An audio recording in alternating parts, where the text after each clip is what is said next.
souls. We are heroes tonight. We will fly above the sky. We are heroes tonight.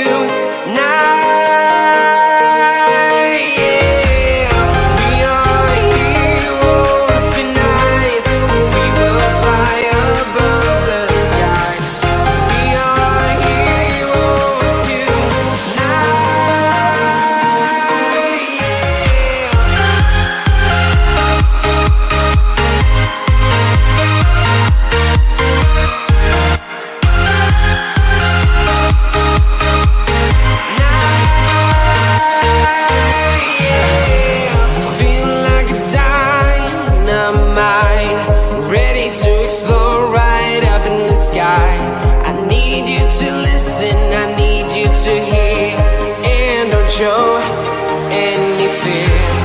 I've been flying from town to town, from London to Taiwan. I've been all around the globe trying to protect your soul. We are heroes tonight. We will fly above the sky. We are heroes tonight.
I've been all around the globe trying to protect your soul. Good evening, ladies and gentlemen, and welcome back to the World of Football podcast. It's episode 3 of season 2. It's a very sunny day in Orlando, kind of summer ball or mutes, except for Manchester United fans, as we were into deep dive and discuss further football topics over the past 7 days. So to just the panel we have here this evening, we've got the guy who I always had to just on his own channel because that's how we do it on this. That's how we do it on this channel. We've got Doug from the Duggar Football channel here on the Duggar Football channel. So Doug, how has your week been? Quite busy. It's been we've done a lot of adult things, me and Rebecca. It has to be said it has been a very, very busy week. But I'm happy to be here. Managed to treat myself to a couple of pairs of jeans today as well. I got absolutely mad on Twitter, so I've been off Twitter. Been off Twitter recently. So yeah, been looking forward to this all day. So let's go. We've got a man. He's back at the football games, back home and away. He's got a big smile on his face, and there's no more ranting from him, at least, which is kind of bad for us. It is, of course, Nathan the Cardiff City fan. How you doing? Well, times are mad. Aidan Flint's top scorer in the league. I'll leave it there. Thanks for having me on. Aidan Flint goal machine, eh? Aidan Flint goal machine. The championship is back. On to Scottishman number 2, he's got rid of his vintage background that we all know him on the World Football podcast. We've got Reese. How you doing, my friend? Yeah, I'm doing all right, thanks. And we'll see how long it takes until a certain Welshman starts ranting. I'll give him 5 minutes. Well, we've got a man who, for the first time ever on the World Football podcast, has his own dedicated part of the show later on today. It is George Kyle, my coach on the Blue podcast. George, try not to run too much today. I'm going to. I'll try and keep it PG as well for the chat, and try not to go on too long. But emotions might get heated, so I can't make too many promises. But thank you very much for having me as always, Josh, and really looking forward to it. I'm making another appearance on it. We've got Ali, the Pride of South London Fan TV, coming on to talk about his Crystal Palace opening. Ali, obviously you've been away doing a few things too, so I'm sure you're feeling very fresh, and I'm sure you're not too depressed compared to the last time you were on. Yeah, no, feeling good. Looking forward to tonight. I will have half an eye on the Love Island final, but yeah, looking forward to it. But I've been a little bit disturbed by Doug's drinking habits. So he's been telling me on Twitter that he's been drinking Pepsi Max Cherry. So I'm going to be trying that live tonight. So as well as the football chat, I'll let you know my thoughts on this as well. Yeah, I'm telling you this now, guys. We literally only get this on the Wonderful Podcast. You'll not get any more top reviews. And then I believe making his first appearance on the Wonderful Podcast, we have we've got a Russell from Eat Sleep United Repeat. Thank you very much for coming on. So I'll be interested to see your views on Manchester United because Reece and George Ferry all off. So you'll be the difference maker. You'll be the domestic vote on some things. Yeah, I can be the level-headed based on the panel. But I think you've peaked already, guys. That is some intro you've got here, hasn't it? I didn't know how long it was going to last. I was going to get the Jaeger bombs out, start dancing. It's a mega remix, that, isn't it? But no, thanks for having me. I'm looking forward to having a chat. Yes, that's one thing. That's one thing we do on this podcast. I do all the edits for them, which we try to make it a bit different to the other podcasts. We try to stand out, and Heroes Tonight's a very big tradition of us. So we're going to say hello to everyone in the chat. So hello, Helly. Hello, Doug. Are you okay, mate? Well, Doug says he's got a few pair of jeans. The guy, he's on a luxury week. He's feel good. Hello, James. Hope you're doing very well. Who else is here? Top of the morning. From Keane. I can't do a proper Irish accent. We've got Rebecca, which is obviously Doug's very, very, very, very, very, very well. Welcome to the chat. Hope you enjoy. Hopefully you don't see a side of Doug. Hopefully you don't see a ranty football side of Doug when we talk about certain particular people. Hallie, hope you're okay, Doug. George is also in the chat because George likes to be everywhere. And same with Reese. Let's go. That's Reese's emotions. Hello, Yeti boy. Hello, Cow Gamer King. I believe that is. Oh no, we've got Shane's here. Shane's here. The Lock-in's here. Bloody hell, Josh! It's actually visible. Yes, it hasn't got dark enough yet at this time, but trust me, don't give it too long. And then Lock-in's it's Rusty Russell. Hello, Carl. So there's a specific topic that I have been asked to start off with, and that was obviously the scenes in the French league between Nice and Marseille, which ended up the game being abandoned 10 minutes before the end. Obviously, a bottle was thrown at a Marseille player. The Marseille player threw it back. The fans started jumping over the sand, lost complete control, and things got very, very toxic extremely quickly. So I'm gonna give you all a chance to speak your opinion on it. That's pretty much all I can do. So starting with you, Doug. Go ahead. I've never seen scenes like that before. The fact that fans threw a bottle. It was Dimitri Payet. Now Dimitri Payet is not the most sensible person I know anyway. Basically retaliated by throwing a bottle straight back into the crowd, and then just what happened next was absolutely ridiculous. And apparently, two of the Marseille players actually have strangle marks on their neck. So I don't think we've heard the end of this yet. One of which was Matteo Guendouzi as well, on loan from Arsenal. Mm-hmm. Yeah.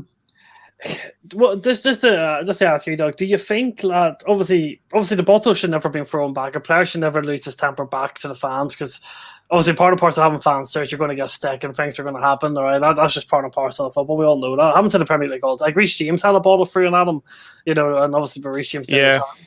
Do you should is this the fact that this is just the player caused this incident, or do you think maybe security was very lackluster? I think it's a bit of both, really. I think there's obviously not enough security, but what that has absolutely happened now is that's breaking COVID protocols already. Like the fans basically jumping over the barricades as well. It was absolutely horrible scenes, and no wonder the game got abandoned because, I know that those two don't like each other. I think there's a potential rivalry there, but I would never have envisaged those scenes happening last night. Reece?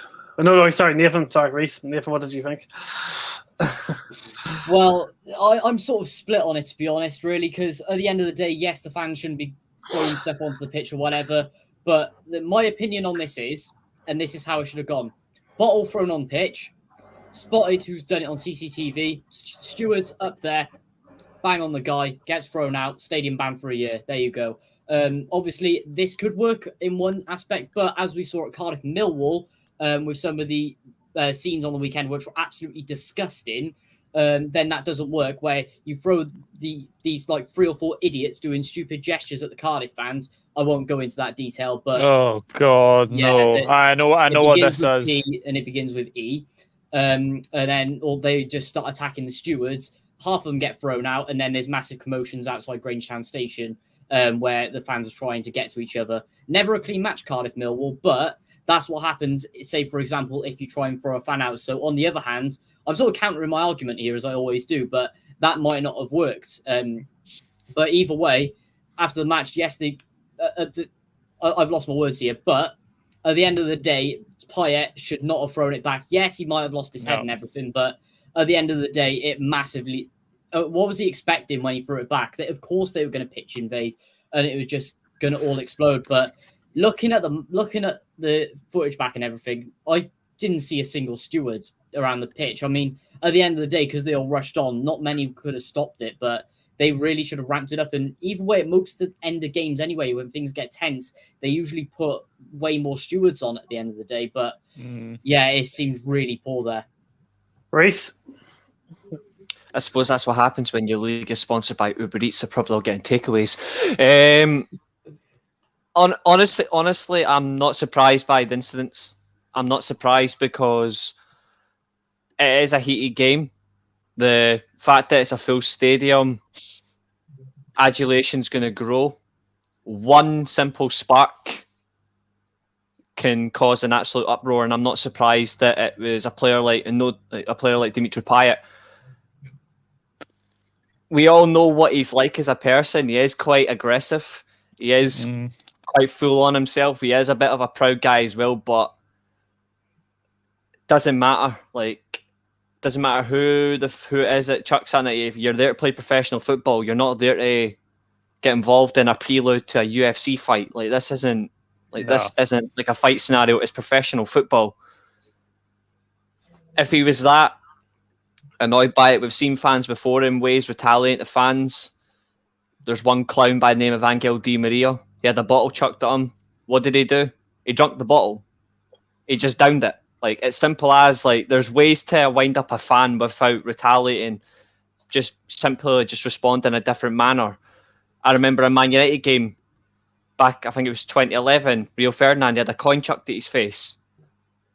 There's so many scenarios where fans have attacked players, and I know it's your personal pride that's affected, but you're there to do a job. You're there to play professional football. You're not there to fight with fans.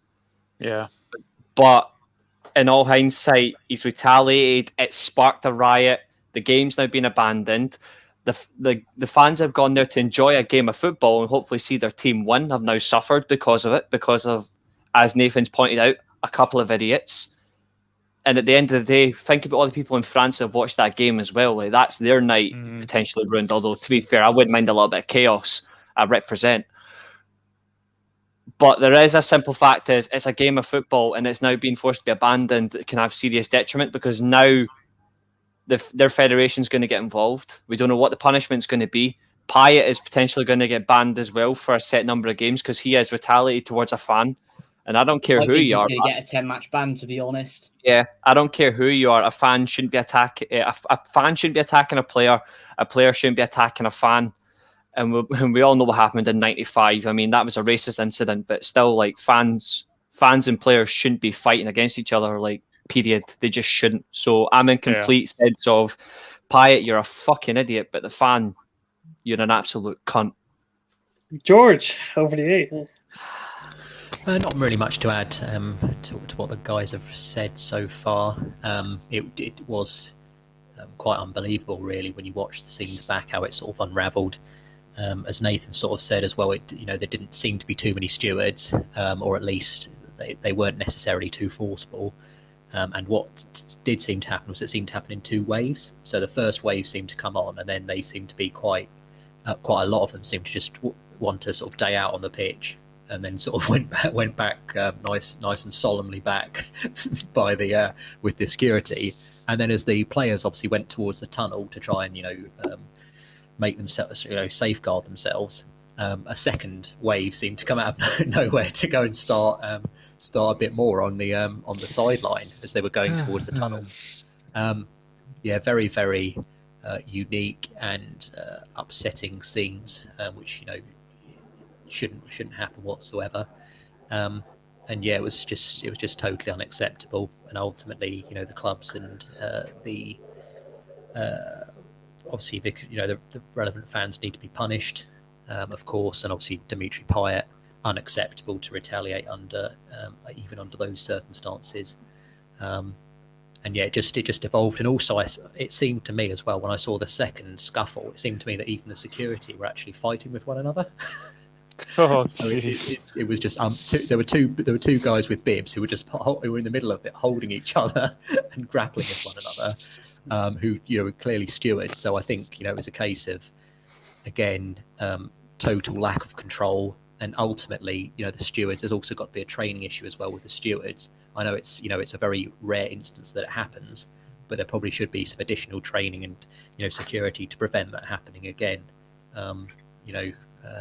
In a future match. Ali, over to you. Day with this as well. Sorry to interrupt, guys, but they should be trained for all these scenarios as well on top. Like we've seen it in the past, how if some one little thing happens in a football game, especially between the crowds, how things can just kick off like mad. We've seen it in South Wales derbies, in Birmingham versus Aston Villa. We've loads of other games in France as well. And the thing that just blows my mind is how weren't they prepared for this at all? And how can they just completely just let it erupt and at the end of the day then watching? Go ahead, Ali. Yeah, I mean, I think sadly, I think it's going to reflect society. I was saying before, I think that people been in lockdowns the last 18 months. There's a lot of pent up anger and frustration, and maybe that all spilt out. In defence of the stewards, I'd say they're not paid enough to deal with stuff like that. I saw it firsthand. I was at the Euros final at Wembley, and they were understaffed there. They looked understaffed in that game. There probably needs to be more of a police presence if they're a rivalry. There was a quote with the Euros final, how when the England, a minority of fans went to get into the stadium, a steward said, someone pulled out a knife. They're not paid enough to deal with that and let them through. So I think, I think sadly for me, I fear this might be a common theme across Europe this season, because there's a lot of people who sadly deal with frustration and anger with violence, and there's a lot of people with pent up stuff from these lockdowns. And hopefully, I think football associations across Europe maybe need to look at the security, particularly maybe heavier police presences in the grounds, particularly if it's a rivalry like that. And Russell, to finish it with you. You're back to mute. Mike's muted again.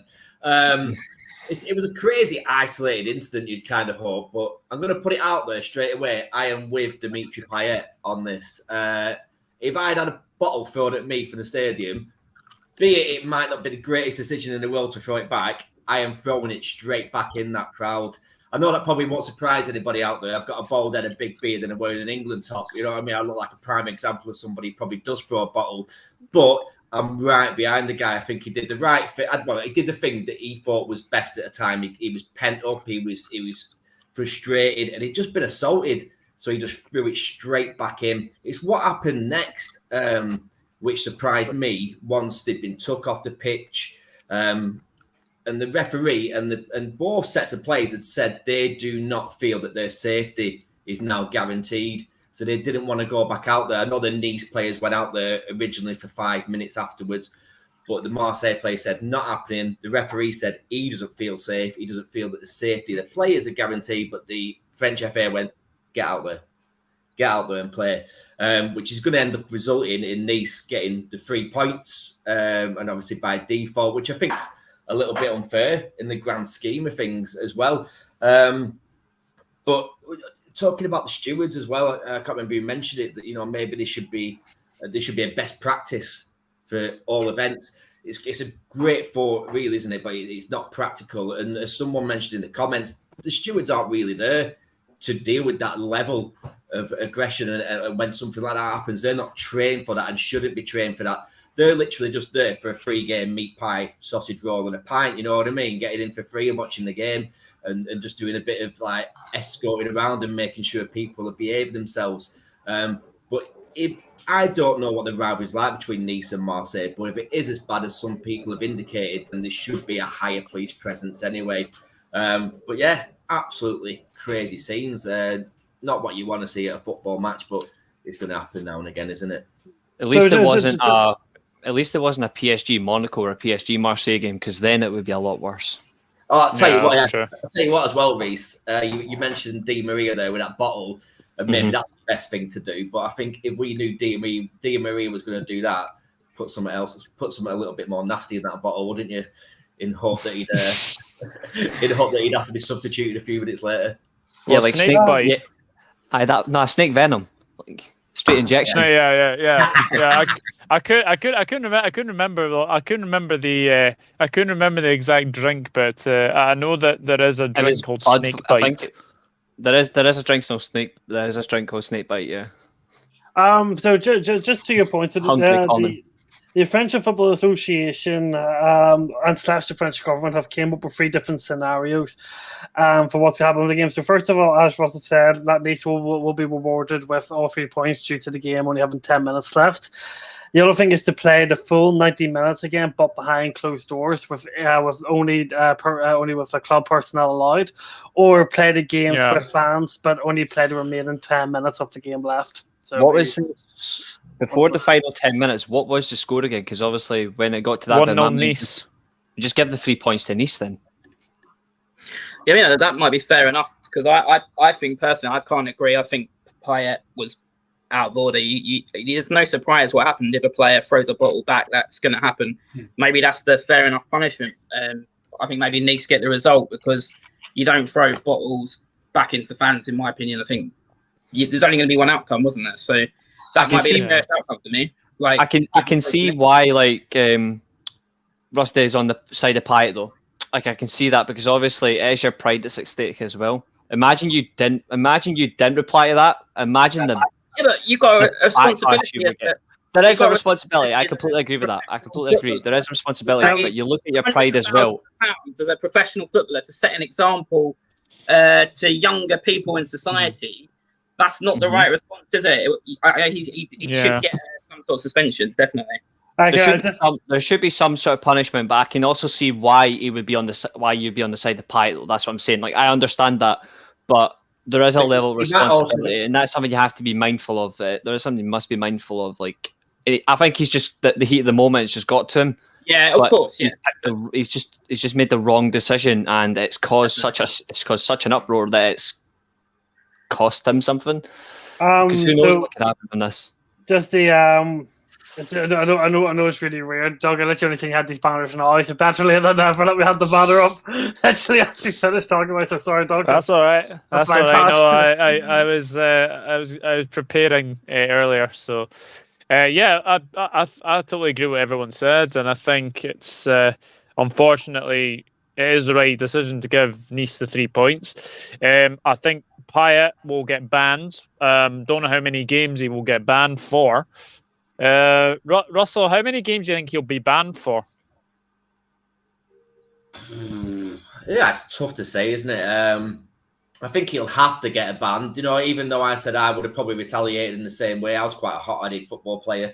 But at the end of the day, what he's done will be seen as being completely out of order. I know say they've got to be there, and they've got to be respectful, the role models for kids that are growing up in France. But also, I suppose if they are being role models, they just educate them and not to stand, how to stand up to bullies and don't take shit. Throw a glass bottle. Probably not the best example I've got, but I don't think it'll be 10 games. I reckon because of the unique situation that it was, he might get 4 or 5 at tops. Because that's what Di Maria got last season when he spat at an opponent, didn't he? 4 games, I think it was. 4-game ban he got. That's shocking. Mind you, you can get banned for what 3 months for biting us a right back at a World Cup stage. We all know that lovely cannibal. I suppose I would rather have a bottle thrown at me than been spat at, though. To be honest, that's just, Yeah, I Oh, agree. Me too. Yeah. And we will. right now. especially on a football pitch where there's a limited amount of bottles to be thrown at you. especially when it's travelling as well. we Actually, will. I've just remembered something, especially with these derbies as well. Why on earth are bottles being allowed in the first place? Like, I can recall the amount of derbies I've been to. We're not allowed to take anything in. And any bottles that taken in, we have to pour out into a cup and then dispose of them. So we're only allowed those plastic cups in, and then again, we can't even take them into the stands. So why? Yeah. Two why are words. there bottles in Two there two straight words. away? Stupid. Fan rights. It's Yeah. letting fans Okay. do. It's literally letting fans do what they like. But you talk about banning shit. Kane is saying 8 to 12 minimum. Interesting. I think that's in all fairness. I think that's a bit excessive. I it's think a bit excessive. I think he's right though. I think the French FA will have to go hard considering the scenes that followed. And ask yourself this question: do those scenes follow if he doesn't throw the bottle? Probably not. No. Probably not. No. It's a fair comment. The only thing I can say is I've seen worse. I've seen Old Firm games where much worse than bottles have been thrown, and hardly anything was done. So, And that's just the football you're talking about, Reece, isn't it? no, the football was fine. It was the scenes. We do actually. Murray, I do see your question, but I think Doug and I don't think we'll prefer to answer about someone else's drama on the show. This is kind of strictly it is strictly football, but I'm sure if you would like to ask Doug privately, I'm sure he'll happily answer. Simple drama. If you don't know what it's about, don't get involved. So, No idea. so we're all going to move on to the Premier League. We're going to move on to the Premier League review. Obviously, it's a fair few games. So we're going to start off with Ali for Crystal Palace. Obviously, Crystal Palace drew 0 each with Brentford. That's 1 point after 2 games so far for Patrick Vieira's new looking side. So what do you think, Ali? Obviously, there wasn't many positives to take against us, Chelsea particularly. What about Brentford? Are you seeing any positive light, or is any Crystal Palace fans already hitting the panic button? No, not at all. I think pretty similar to how I feel about this Pepsi Max Cherry. It's okay. I think, listen, I said to you on the preview of the season to both you and Doug that in terms of how I'm feeling about everything, I'm kind of in the middle. I don't think there's evidence in Vieira's management career to be too excited. I don't think there's evidence in Vieira's short managerial career to be worried. There's just not enough evidence. So it's kind of a see how it goes. And that's still how I feel. Played Chelsea on the opening day without Gallagher because that's his parent club, without Anderson, our Danish international centre-back who we've just signed. So that one was always expecting to lose, really. And the Brentford game was going to be more of the gauge. And 0-0, I think you respect the point in the Premier League. Really good signs in the first 20 minutes. We came out really well. Gallagher in particular played really well. Our centre-backs, Anderson and Gahey, I'm going to go on record as say as I think they will become one of the best central defensive partnerships in the Premier League. I agree. Spoke to a Fulham fan, couldn't believe that I've got a video on my channel about Anderson, and he couldn't believe we got him. Gahey as well, his pace is going to be really, really invaluable in the Premier League. So lots of positive signs, but then sort of the old things that from last season came back. It fizzled out after 20 minutes, really. We need a deep-lying playmaker kind of player with an eye for a pass to sort of connect our defence and attack if Vieira's style is really going to work. So we've been linked with Will Hughes of Watford, who might be that person. And then just the old stuff happening. Benteke didn't get enough chances. We whipped one ball into the box. And if you're going to play Benteke, you need to play to his strengths. And I'm not convinced he's Vieira's sort of striker. I think he wants someone a bit more mobile. And we're heavily linked today with Nketiah of Arsenal. So I think there's still 3 players that come in. One will be a forward, could be Nketiah. One will be a central midfielder, I think Will Hughes. And then one's a wide player. We're looking at Lookman, and also, I don't know what you think about this, Reece. We're also apparently heavily linked with Diallo on loan. I don't know if you think he would be good at Palace, Diallo. All I'm saying is in response, if you get Diallo on loan, I'll be gutted, mate, because I'd rather send you Dan James than Amad Diallo. To be But fair, it'd be good for you guys. I can see why Man United would want help in developing a flair wide player after the fact absolutely. we had to take Zaha back and do it for you. Nah, but to be fair, you haven't really developed Zaha because he's still a temperamental little prick. He did develop Zaha. He scored 11 goals last season, mate, in a team who averaged below 40% possession. That's more goals than Aubameyang and Sterling. I can guarantee it's more than... That's Aubameyang, though. He's finished. I can guarantee it'd be more than Daniel James as well. But to be fair, I don't rate Dan James. I rate pencil sharpeners more than Dan James. How many goals did Rashford score last season? 20 more than your entire team. Really? So no, I think in terms of Palace, I think it's still very much a see how we go. But you think Diallo would be good for us? I don't understand, to be fair, Reece, why you'd let him go when you still got like the Carabao Cup to sort of integrate him, maybe play him in a few of those and then let him go in January.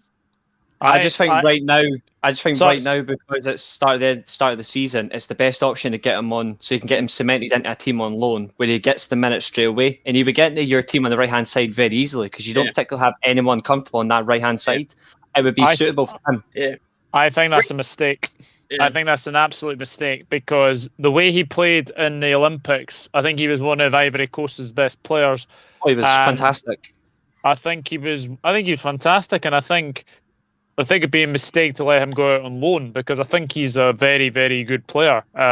Yes, he's only young, but I think he should get more chances than Dan James. I think Dan James has shown that when called upon, he's not reliable. So I think for me, if I'm loaning out a player, it'd be Dan James, wouldn't it be Diallo? Exactly. I would loan him out for 2 years minimum. Don't care where. I would just loan him out. But Diallo, if he does go to Palace, I can only think of everyone knows my views on Wilfried Zaha. I don't particularly rate him. But mate, well, you wouldn't, would you? Because hold on. Let me finish. Let me finish before you get a riot. Before you get a riot, let me finish. Before you get a riot, let me finish. I look at what Zaha is as a player. I don't particularly rate him. That's not a bad thing, right? But the fact is, your best player is out injured, and that's that Eze, or however you pronounce his name. He's out injured, but when he does return, though, you're going to have a front three potential of Diallo, Eze, and Zaha. So you're actually going to get possibly better from Zaha because of those two wide players. So it's not a particularly bad thing. I'm just saying, as a player, I don't particularly rate him. Yeah, well, you wouldn't. I'd see why Man United fans bitter because we sold him for 15 and you sold him back for free, and then he became arguably at some point the best player outside the top six. I do want to come back to you on one thing though, because this is interesting to me, Reece. You talked about Zaha being petulant. Why is it Wilfried Zaha? It's called attitude. But if you look at players in Man United's history, Rooney used to thrust his hands in the air, used to get angry at refs and his own players. Why is it with Zaha it's attitude, and with Rooney it was called passion? I can think of two reasons. One of them is that one played for Man United and one's played for Crystal Palace. I think there's a lot of hypocrisy from fans of other clubs and pundits. And to be fair, mate, if you don't rate Zaha, if people who say they don't rate Zaha are the same player people who probably say will go down if we didn't have Zaha. You only have to look at the stats when he's playing. So there's so much hypocrisy with Zaha. To be fair, Man United fans not rating Zaha, that doesn't really bother me because you failed to develop him and we've benefited from it. It's not really hypocrisy for me at all. Reece, 1 second. I'm a United fan. I rate Zaha. I think he's a great player. But trying to compare his emotional state to Wayne Rooney and why is one petulant, why is one passion, because whatever Wayne Rooney had within himself drove him on to be the greatest goal scorer at Manchester United, to win Premier Leagues, to win Champions Leagues, just to win trophy after trophy, to win accolade after accolade. Whereas Louis Zaha isn't coming across as a player who's going to use it to fuel himself. Yeah, but mate, so you've got to put that in context, okay? Zaha's playing for Palace last season. He scored 11 goals in a team with less than 40% possession. You look at the stats when he doesn't play for us, we would be down. So he is using his passion. It's just in a different context. I just think you've got your usual what you get from top six fans, your big team hats on. Do you think he needs to be shipped out then so he can play for a better club? Yeah, mate, listen, I personally think it's a massive shame for him. I think the move he should have had was 2 years ago when Arsenal did want him. Unai Emery admitted that he wanted him, but Kroenke, I think they went for Pepe because they got instalments over 5 years and Arsenal were cheap like that, whereas we wanted 40 million up front. That was the move he needed, really. Although going to Arsenal, he'd still be playing for a mid-table side, wouldn't he? So whether it would have been we do need to move on because we could be here for quite a while.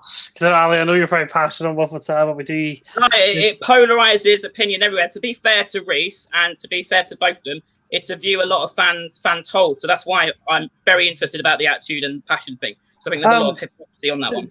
I said last week after the Crystal Palace game, obviously one thing you were very happy about Roy Hodgson not being there anymore is that you wouldn't have to play the 4-4-2 anymore, and you played the 4-4-2 against Chelsea. So was there any we're still playing the same formation under Patrick Vieira? Yeah, no, I was a little bit. I was annoyed about that because that was one of the things that annoyed me about Hodgson, particularly when you play one of the big clubs, is to go in there with two central midfielders. He's so naive, but. To be fair, he changed it was back to 3 in midfield that he'd been playing in the pre-season for the Brentford game. So hopefully we're not going to see that again. But the one thing about Vieira is at his time at Nice, he never really had a set system. I wonder if there's a bit of a Wenger in him, really. But yeah, we did go back to the 3 central midfielders against Brentford, and hopefully he'll stick with that now. So. Just before a question of Crystal Palace before we do move on, is there any panic within Crystal Palace after not beating Brentford, getting play by Chelsea and a tough run coming up? Is there any panic at all within the fan base, or is everyone pretty calm knowing that this is a lot? Because like your bench, for example, your bench was quite weak. Had 2 goalkeepers. I don't think you have a full first team squad yet, do you? There's still a lot of youth players being involved. Yeah, no, like I said, I think we're 3 players short, and I do think we'll get those 3 players in. No real panic at the moment, because I think if you look at how Brentford played against Arsenal, it doesn't look as bad a point. But I did say to you in our season preview, Josh and Doug, that I thought the Brentford game was a really important game to get 3 points because we have got West Ham and Tottenham coming up. And the more we go without a win, the more the pressure will build on Vieira. And when you're trying to get a new style implemented, it becomes hard to do that if the pressure builds. You sort of go back to basics, don't you? So, but at the same time, you have to respect Brentford. They played well against Arsenal and respect the point. And to be fair, you don't know whether West Ham are going to replicate what they had last season, do you? I think they haven't strengthened, and it's always more difficult for them with the fans in the ground because they get a lot of pressure from their fans. Sometimes unrealistic pressure.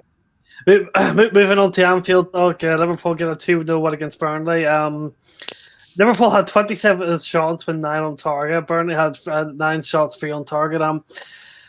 Burnley played well, to be fair. They never looked like scoring. They did give Liverpool the typical game they always do at Anfield. Seems like Burnley like a wee trip to Anfield in terms of levels of performance. Still fairly comfortable in the end for Liverpool. Jota once again getting on the score sheet. Mane starting to score. Liverpool not looking too shabby to start off the season. Yeah, it's a good start. I think it's the expected wins against obviously Norwich, obviously Burnley. I know we lost to them last season, but first game in front of the Anfield crowd, I think that was massive, absolutely massive. And I thought we played really well. I thought we passed the ball very well. Tsimikas looks a very, very good prospect as well down the left hand side. Keeping Andy Robertson out of the team at the moment. And Harvey Elliott needs a wee mention. He was fantastic as well. And what I will say though, I thought Burnley kind of played like I think it was. I don't know what it was like. It was like a MMA or whatever you call that. Doug, to your point, Lane's just come to death, so this might put you perfectly onto what you're just about to say. Oh yeah. Like honestly, Ashley Barnes should have been sent off. And I don't care if Burnley fans come at me. Ashley Barnes should have been sent off. Went straight in 2-footed tackle into Joe Matip, nowhere near the ball. 2-footed tackle. Mike Dean does nothing. In the first half, there was a penalty call where Jack Cork, nowhere near the ball, flattens Jota, goes straight through the back of him. Should have been a penalty. Some of their tackling was absolutely ridiculous, but what was quite funny is Ashley Barnes scored an offside goal, made a gesture towards the cop, and then when he noticed it was offside, he was like, "Oh, fuck off!" So, but no, very good win, and I think Alisson had a pretty good game as well. So, but yeah, the fact that there weren't any yellow cards it was ridiculous. In terms of Liverpool, one player that got a lot of raving, I know Leighton, who I'm very close friend with, rates him highly. Harvey Elliott, he's looking like a really, really good player. Yeah, it looks like he's been playing for like 2-3 seasons. I mean, he did well at Blackburn. He was superb there last season. He did well at Blackburn. That wee position where he's like just in front of just behind the front three, seems to be really, really doing well on that. So I have to say I was very, very impressed with him. Obviously, Fabinho has obviously lost his father. Obviously, big thoughts go out to him. Congratulations to Alex Oxlade-Chamberlain as well, obviously becoming a father as well. And I do have to say a little bit of sad news is that obviously a day after Dennis Law was diagnosed with dementia, unfortunately Terry McDermott is another one that seems to have contracted dementia as well. So obviously our thoughts are going out to the Dennis Law family and the Terry McDermott family as well. It's just a horrible disease, dementia. Ashley, I'll come back to your question towards the end of the Premier League review, because it is a very good point, but we'll get through all the games first. Just a quick about Burnley, Doug. They've lost to Brighton. They lost to Liverpool. Should Burnley fans be worried? Because defensively, they're not looking as strong as they normally do. And obviously, Sean Dyche hasn't really strengthened this team over the last few years. Is this maybe a case where that core team is starting to maybe find a bit disjointed? I'm actually going to say I was very surprised at James Tarkowski's performance the other day there. How he was out jumped by Jota, who's like 5'8" or something, out jumped by him. And then the second goal, I don't know where me or Tarkowski are actually going, but you cannot give Trent Alexander-Arnold that amount of space to pass it straight to Mane, who's got literally a free shot. I thought Burnley defensively were shocking, but the more the game went on, I feel that Burnley actually had good chances. It was just that they don't have a recognised number 9 up front. And yes, Ashley Barnes, he's a very, very good player, don't get me that. But at the moment, I would worry for them. They've got Leeds next, who beat them 4-0 last season as well. So I think it's a bit of a tricky time for Burnley at the moment. And I think they do need some investment. I'm not too sure who you're on about, Leighton, if you could elaborate. Maxwell Cornet. Is this for Burnley, is it? Yeah, that's the guy who scored against Man City in the Champions League for Lyon. Still get relegated. He's the winger. He's the winger, because I know Dash Vegas Dan's been raving on about him. Okay, so we're moving on to Reece. Not Reece. Nathan. I'm going to come to Manchester United last. I keep saying Reece's name by mistake. I'm so sorry, Reece. Norwich, they're in big trouble, man. Defensively, they were absolutely atrocious. Some of the mistakes there, just things that I could see coming from watching them in the Championship last year, and their style of football and their stubbornness to change anything is really showing in the first 2 games, especially with their run coming up. It's not going to get better for them, and they are going to be stuck to the foot of the table for the entire season. But the main problem with them really is their style. You can't sit back in the Premier League and expect mistakes to happen that you can capitalise on, or try and play their pretty football, but push nothing forwards and losing it in midfield. The signing of Brandon Williams, I don't think is going to do much for them at all. Don't get me wrong, he looks a great young player going for the future, but with just their midfield, they need experience in there and something that will give them a bit of grit to get something forwards and get them over that line. But it is, with what just happened at Man City, it is going to be a horrible season for Norwich. But however, first goal at home for Jack Grealish, bit of a fluke goal, but could that be the start for him? Or with fluke goals, could it be another flop? Daniel Farke said in his interview after the game that he was extremely disappointed because the defending they considered the same type of style of goal from City every single time. They literally, it was very similar to the saying that we used against Arsenal. It literally was boys versus men. Like the Norwich team looked incredibly disorganized. they look lost. They didn't have a game plan. Daniel Farke's done a really good job in the Championship, but he really does look incompetent in the Premier League because this Norwich team just don't look like they have a system going whatsoever. I'm going to be very controversial here. I think Norwich are cheating the system. And the reason I say that, I think they have a game plan to come into the Premier League and just try and survive. I just don't think they've got any ultimate motive to actually attack this league. Yes, like obviously, I know that they've lost to Liverpool and Manchester City already. I think they've got Leicester City. They've got a heck of a bad run coming up anyway. But I just feel every single time they go up, they always go back down. They've got no structure. They've got no players to actually, they've not got any Premier League experienced players. Yes, you can say Pukki has a hot spell and then he goes missing for about 15 games. The problem with me is that Norwich keep coming up. They're just going to go straight back down. They've not got enough. And in my opinion, the fact they've got a really, really aging backline, aging goalkeeper, the aging squad. I'm sorry, but if you don't invest in the team, you go straight back down. And unfortunately, I just don't think they're good enough to stay up in this league. And I actually think I'm gonna make a bold statement here. I think they're going to get less points than Derby did. Do you think last week as well? Remember? Do you think any of it? Do you think that is just purely done on structure, or do you think there is an element Daniel Farke? Because Farke always he plays the 4-2-3-1 week in, week out, week in, week out. There's zero structure to that team. He refuses to do any more sort of other than trying to attack teams.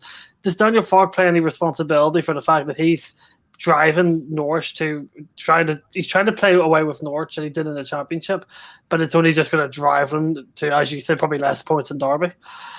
He has to change his ways when it comes to the Premier League, and unfortunately he didn't do that the first time around. You can play a certain way in the Championship and get away with it, but in the Premier League, if you play the way like they did against Manchester City, they're going to be picked off by a lot of teams.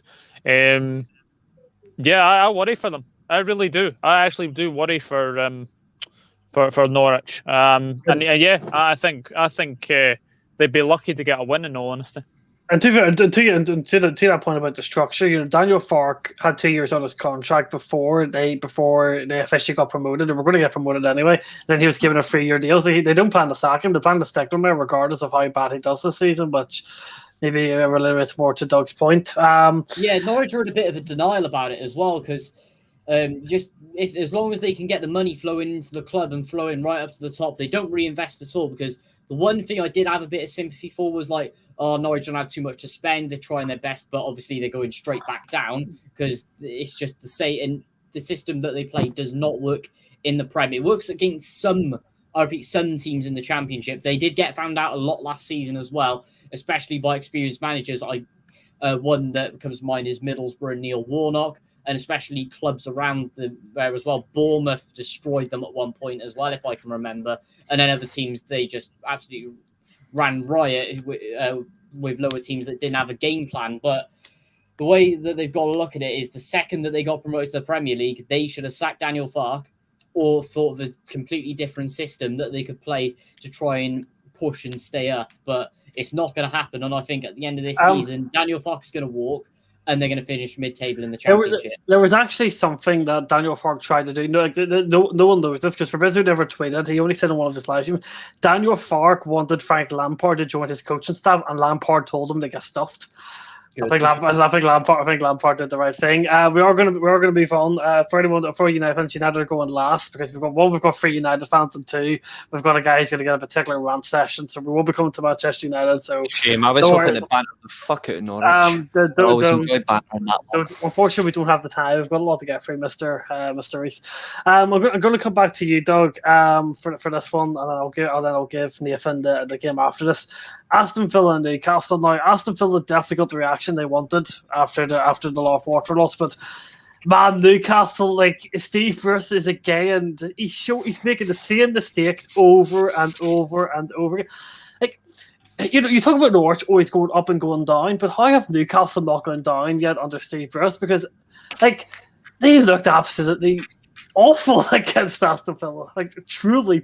I'm sure Kendall's ripping her hair out at this point. How does this guy still have a job? I honestly don't know. I mean, the fact that I gave him praise last week for they gave it a good go against West Ham, but my goodness me, back to their own problems again. Look, Callum Wilson should score. Callum Wilson should score 1-on-1 with Martinez. He puts it wide. If that goes in, I think it's a different game. But you can't legislate for the absolute wonderful goal from Danny Ings. It is an absolute beauty of an overhead kick. Is it a penalty? No. I mean, I can see where Lascelles... Where's Lascelles meant to put his arms, first of all? And I don't know what he was doing. He looked like he was doing a wee dancing move when he was trying to, trying to head the ball. And then I think the big talking point was obviously Martinez. Yes, you can say it's just offside, but even then, I think Martinez was lucky to stay on the pitch because it was a shocking tackle to come out clean first and clean out Callum Wilson. So I thought Martinez was very lucky, but great result for Aston Villa. For Newcastle, I mean, they got Southampton next, and they always seem to be wins against Southampton, so who knows? That's Nathan said the last game I will talk to you before Manchester United. Leeds and Everton. This was by far the most exciting game that we had during the week. This game was absolutely incredible. From Leeds, you maybe are a bit disappointed not winning against an Everton team that are still in a bit of transition, still getting players back. But if you're Everton, you take the point. But my God, this was one exciting game to watch. I think this was just a classic, classic Bielsa going forward and a classic counter-attacking, well-organised Rafa Benitez team. Well, I wouldn't say organised for both, because quite frankly, both of the defences in that game were absolutely shambolic and unorganised. In particular, the Leeds one as well. In some areas, I thought they were really lucky that Everton didn't push forwards and break through, and they should have kept on to the lead until that Rafinha goal at the end, which was an absolute beauty. But poor Everton defending, just letting him into open space, him curling it into the bottom corner, and then the Leeds fans going mental. By the way, Ellen Road, great crowd as usual, and first game properly in the Premier League for them. But it's something that needs to be looked at for both sides, and they're really both going to struggle this season if they don't tighten up at the back. I mean, I don't know what has unravelled since last season for Leeds, but their defence is just completely blown open again, and they need to reinforce that structure that they had last year. Otherwise, they're going to be in massive problems, and they're going to finish in about 15th or 16th with the amount of goals that will flow through. But Everton going forward, keeping it tight, keeping the goals flowing, and I think they will. They can just keep improving. I have a question for all the panel. I'm going to start with Russell. Are we seeing a little bit of second season syndrome in there for Leeds?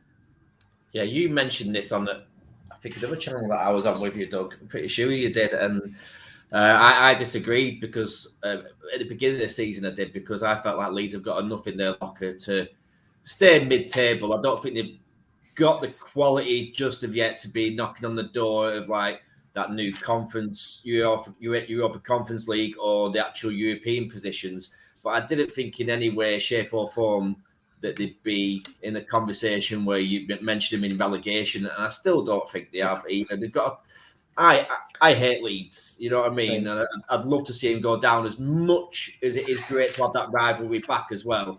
It'd just be emphatic just to see him go back down again. And I think with Bielsa in charge, and they have got some quality players, and he has got an ideology and a philosophy about the way they should play football, and he is sticking to it. He is implementing it. It does work at times. It does leave him open to teams like United and teams that will attack him and go at him because they're not willing to sit back and just absorb pressure.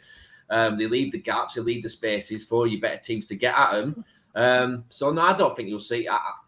I wish, Doug, we would see second season syndrome, but I think we've got plenty enough to be avoiding any kind of relegation talk. We just have some transfer news that Willian is officially leaving Arsenal. Has confirmed Corinthians. Going back to Brazil. So Good. It's good to see. It's good to see that fraud out of the Premier League. He literally rubbed the lemon for a few years. There's a question Andres here. Pereira versus Willian, lads. There is a question in here for Ali. Watford or Crystal Palace to win tomorrow in the cup? This is really hard to call the Carabao Cup, isn't it? Because you don't know what team. Vieira suggested we'll put a strong team out, but dare I mention his name again? I think Saha will be rested. So I think who knows on that one. Vieira says he wants to put a strong team out because we need to build some momentum. I think that could go either way. I can't call it, to be honest. Where is it? It's at Vicarage Road. It's at Watford, so they've got home advantage. Oh, right, okay. I look at what Vieira's trying to build right now, and obviously he's in a results-based industry where he needs to get results now. Yeah. Would you rather, and obviously no fan wants to accept this, right? But would you rather him getting eliminated now, so he in this stage of the Carabao Cup, so he can actually focus on the league in terms of getting his team in the right position, or would you rather actually have a cup run but be a little bit sceptical about where you're going to be in the league? It's a really interesting point, Reece, because I think when Gary Neville said after his time at Valencia that he gives advice to any new managers to get out of the cup because he had a good cup run with Valencia, and he said he wishes he'd just concentrate on the league and put his efforts into that, because if you go down the league, then you're out, basically. So it's a good question. Vieira obviously needs to be safe. I do think he's going to get given time, but then any Premier League club in the or near the bottom three in January, then your owners naturally have a look, don't they? Because of the money involved in being in the Premiership. So it's a good point. As a Palace fan and Palace fans, we are desperate for a run in the Cup because obviously we had the run in 2016 where we were cruelly beaten by yourselves at Wembley. And we'd love to do that again, because if you're a club like us who have finished 11th to 15th pretty much every season, that's where the excitement comes, is a cup run. But I do think you have a good point. He could do himself a favour by going out of the cup. That's fair enough. So we'll move on to if he's still winning against Burnley, it'll be a bad start for him. So we'll move on to the game. So before we get into the depth, I have a specific part of today's show. We've got George's rant time. This will be a new part of the Full podcast. Every time Manchester United drop points, so George, I'm literally not going to say anything else. Obviously, except for the fact that Manchester United drew 1-1 with Southampton. It was a Fred own goal. Obviously, I'll let you talk about Fred's performance against Southampton with Mason Greenwood getting the equaliser. George, the stage is all yours before we get on to the other two United fans. Yeah, just an incredibly disappointing result. You do have to sort of bear in mind that it's only the second game, but at the same time, you never want to lose points. And I think Southampton were definitely there for the taking. It seemed like, particularly in the second half, I think after the equaliser, it seemed like United were running out of ideas and out of fitness. There was obviously the opportunity that Southampton had right near the end to actually win the game as well, when, as usual, I think one of the main sort of issues is that when you have Victor Lindelof and Harry Maguire playing together, is that often the build-up play out from the back is very poor. It's very slow and onerous, and obviously I think it's Armstrong is their incredibly quick new forward who almost capitalised umpteen times, because, like I said, Lindelof and Maguire are very cautious centre-backs when they're playing out. But in terms of the sort of overall game, obviously Fred had a nightmare game by all accounts. I think, unfortunately, when him and Nemanja Matic are a very poor partnership for one another, because it's the only partnership where Fred has to play higher up the field, and then you sort of expose his lack of ability on the ball, which was, there's one particular pass was probably the worst pass we're going to see all season from anyone. And it's just, and obviously the touches and play from him were absolutely appalling. I thought Matic as well. I mean, I'm a big fan of Matic, but I thought he looked very leggy, and I thought he looks, especially as the game sort of wore on, which obviously enabled Southampton to get more of a foothold and potentially, try and win it in those latter stages. Just because obviously Matic, with his age and the fatigue element coming in, and it wasn't as good a game for Matic as normally. I'm very positive and commend Matic quite highly, but unfortunately this wasn't one of his better games. That he had. I thought with regards to our overall play, obviously quite I think Bruno just wasn't necessarily strong enough on the Southampton goal.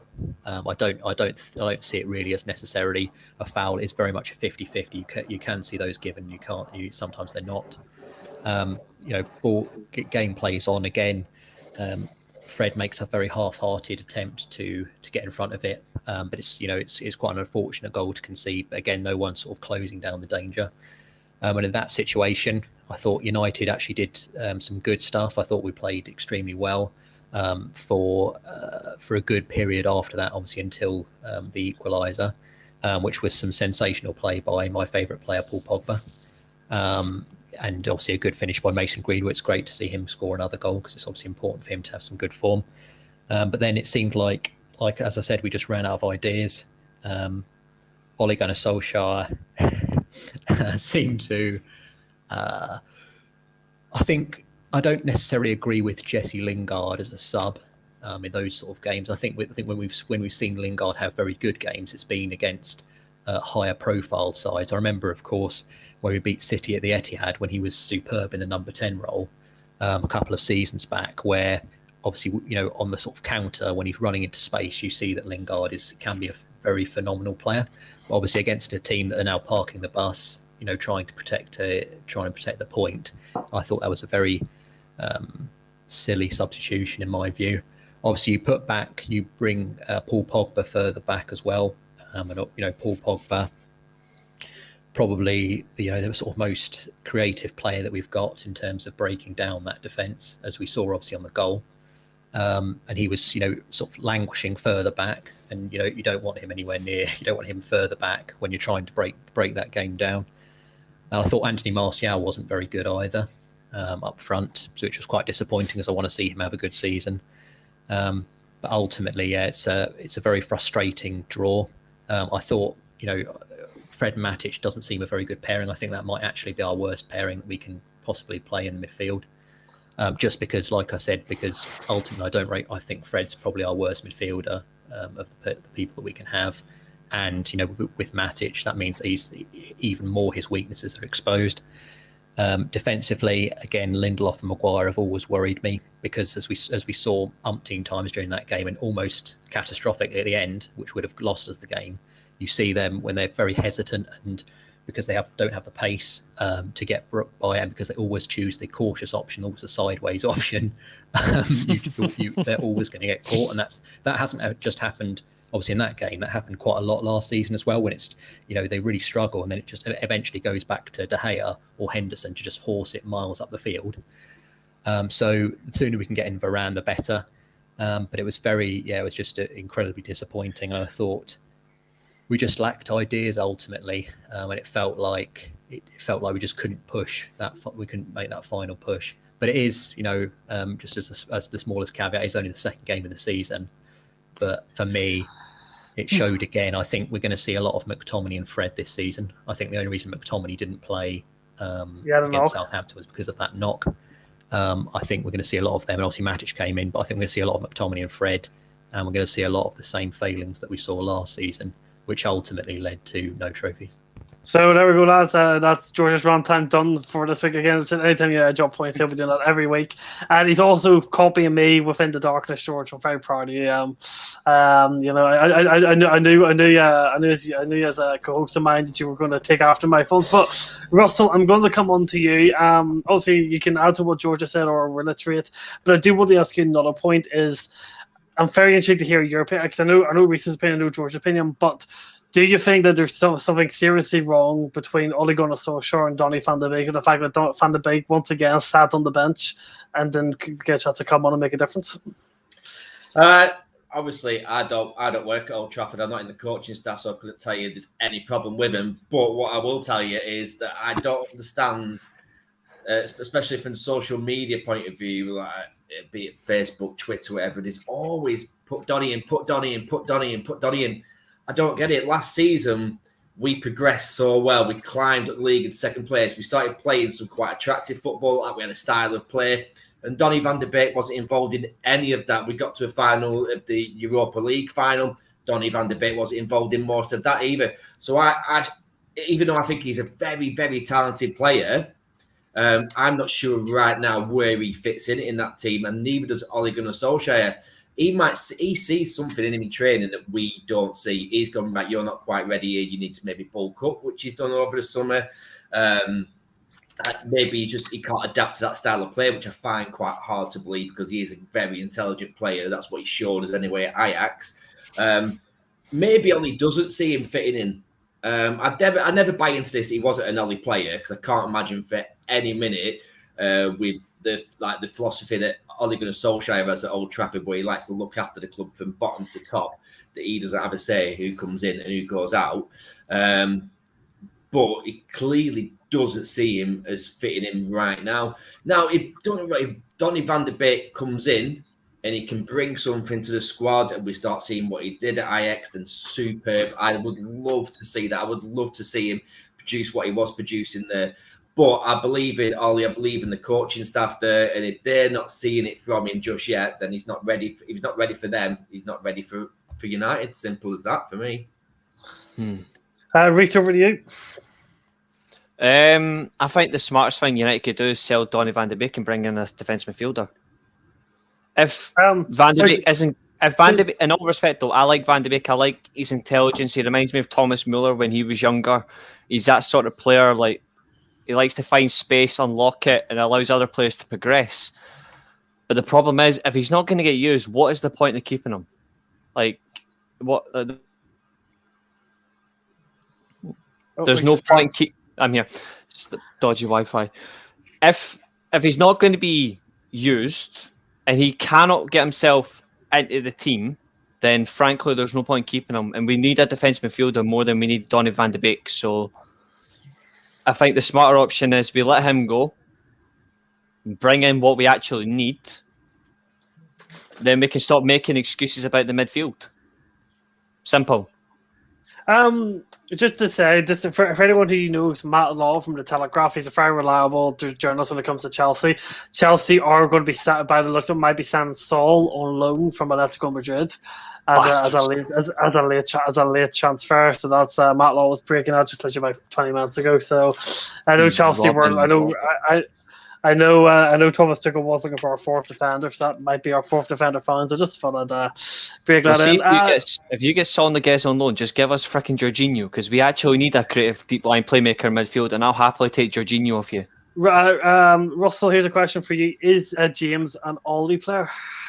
They're all Ole players. They play for Man United, so they're Ole's players, aren't they? As I said, I don't buy into this. Is it when you bring in a player, is he an Ole player? Is he not an Ole player? Ole seems to like him, doesn't he? He likes to use him now and again. I think, for me, I think personally, Dan James won't cut the mustard at Old Trafford. I think he's a great player. I just don't think he's the kind of player who's going to give you anything extra when it comes to Champions League games or when you're pushing for a title. He's got great speed. What he lacks, though, he seems to lack, is when he gets into that final third, his decision making. You could almost transparently see into his brain, oh shit, I've done all the running, I'm really fast, I've got past everybody. What now? And there was a little part last season where he made a few good key decisions, and maybe releasing the ball a bit earlier than he should do, or just pulling it back and not having a shot on goal and maybe having to start again, because sometimes you have to do that in football. And I thought, tell you what, here you are, Dan, you've been listening. Then all of a sudden, I just look at him, right, and there's people that have a go about certain players because they don't lack football intelligence. And honest to God, if Juan Mata had Dan James' legs, I wouldn't have a problem, because at least you would actually see brain and intelligence in a perfect combination. Dan James is literally just pace. Yeah. If you put Dan James in front of a brick wall, Dan James would run at it thinking he's going to run through it, because he doesn't actually use his head, and that's a problem. And that's a big problem with a player with limited intelligence when it comes to the end product. You look at Doug's going to laugh because he knows I'm going to put him in the exact same conversation. Adama Traore. Yes. Adama Traore is the exact same player, and I like Adama Traore. I think he's an absolute shithouse. We saw it at the weekend, but he's the exact same. He's just intelligence of no end product. He'll just run at you, but he can't beat you. And Dan James, I don't think he knows.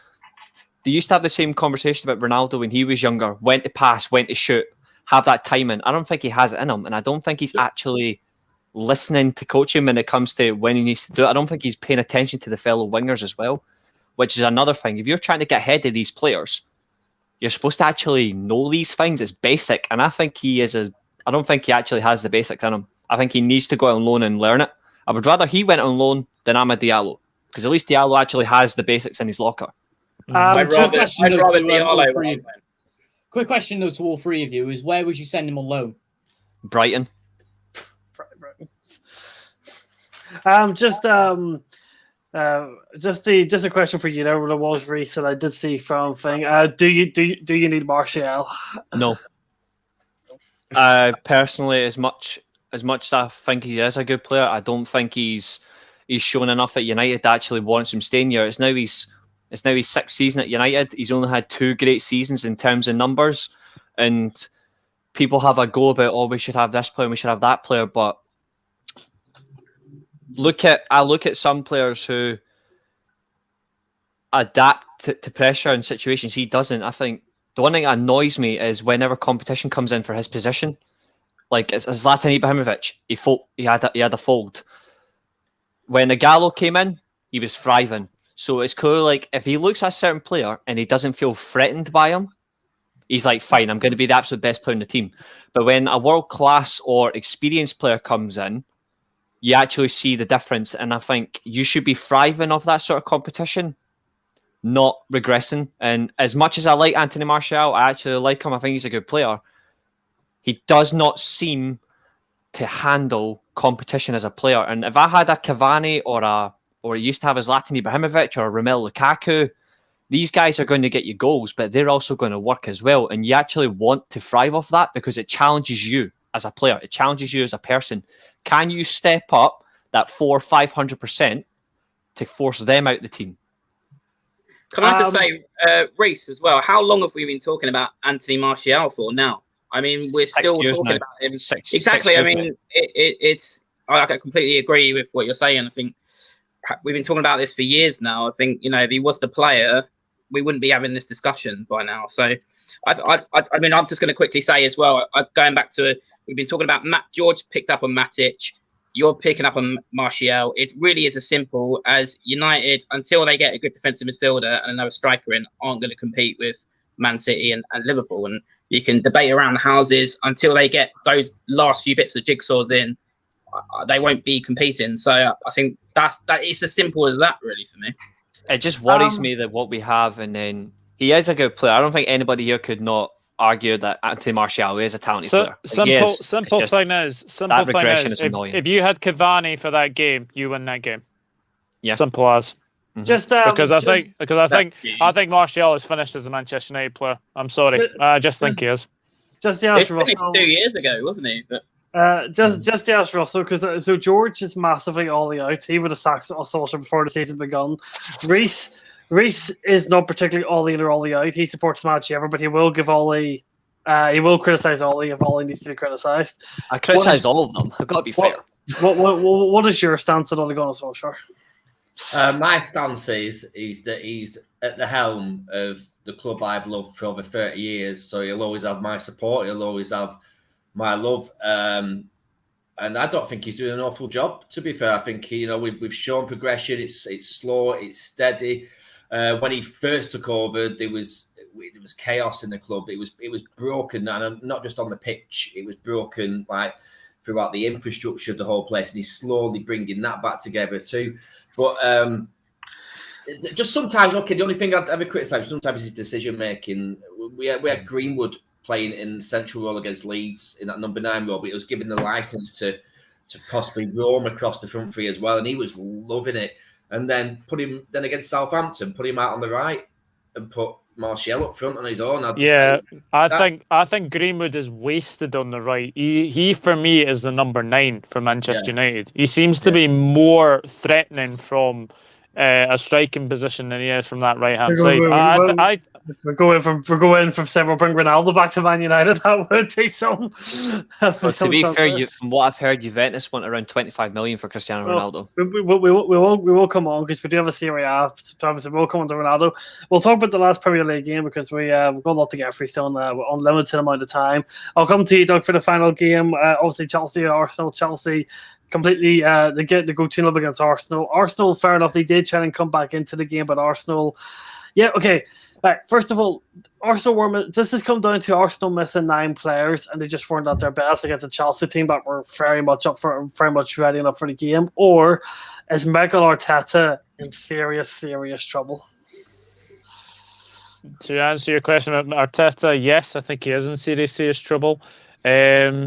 I'll be honest. I thought Chelsea were very, very good yesterday. When it went 2-0, I was thinking this is going to be 3-4-5. The way Arsenal were playing wasn't great. And actually, if you look at it, I think the game kind of changed on that penalty decision. I think if Arsenal get that penalty, I think whoever takes the penalty is Saka. I think it's Saka that takes the Arsenal penalties, or Xhaka. I think one of them scores. I think you would. It'll be a good game after that. But I don't think Arsenal really threatened Chelsea at all. Like there's one header in the second half where Holding has to do better. It's a free header, absolutely free header. Nobody marking him, and he heads it past the post. If they score that, then it's a completely different game. But I thought Chelsea strolled that game. The one thing I am really angry about Chelsea in that game, though, how on earth is Reece James still being allowed to be on the pitch? He was clearly concussed. He should go off. He should go off. To your point, Doug, there is also obviously you have the 9 substitutes, which was element of Premier League. Also, what was element of Premier League this year was you were allowed to make 2 subs for concussion reasons. So Get over. Honestly, no. Reece James was knocked out. He went off. Didn't look like he was fit to come back on, and then he comes back on. I'm sorry, but you have to make a sub in that instance. Well, I'm sorry. Come on, lads. I'm superhuman. Of course, I'm going to stay on the pitch. That's ridiculous. That's a middle name. Absolutely ridiculous. And I bet you one decision will happen on Saturday against Liverpool. Is a Liverpool player will get concussed, he'll have to go off. So where's the consistency? Yeah, well, that's a fair point, but we will bring it. And also, your fans are an absolute disgrace. Booing Saka. Jesus Christ! Absolute disgrace. To be fair, mate, it happened to Sancho. It happened to Rashford. It was inevitable. It was going to happen to Bukayo Saka. It wasn't. Nathan does make a good point. The doctors knew he wasn't concussed. Maybe they would have. The whole concussion thing. Okay, well, Russell's just had to leave us. I've literally just seen this coming out. He has another podcast he needs to be on. It's just good to work also. Thank you very much for coming on.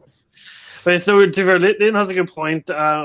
But I have Tuchel's press conference isn't due until Wednesday, so we'll get more news on Reece James if he was concussed. I haven't seen anything immediate. I do believe he was in training today, so I don't think he suffered a concussion. So we will move on from the Premier League.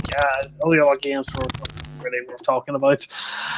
So we will talk about the UEFA Champions League group stage draw. That is coming up. This is something Ali. I'm sorry, but you can be and Nathan. You guys could just be the neutral point of views in this. No, first it's on Thursday, if I'm not mistaken. Thursday afternoon.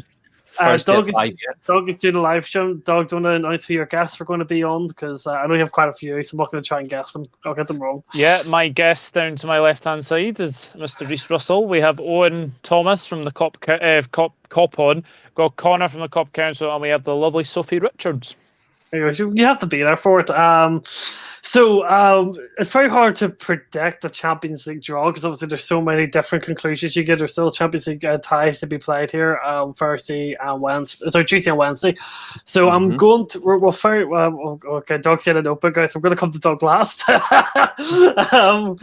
got all the pots. I've got all the pots. If you want to ask me them.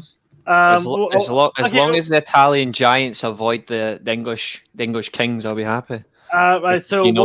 What we'll do is we'll get Doug to read out the possible pots, and then I'm going to ask you all for what type of group you would all be looking for, and I will give it down to Nathan and Ali for their neutral point of view and who they think will do well in the Champions League this season. So that's how we'll rock and roll. So Doug, Please, my friend, read out the pots for the Champions League this year.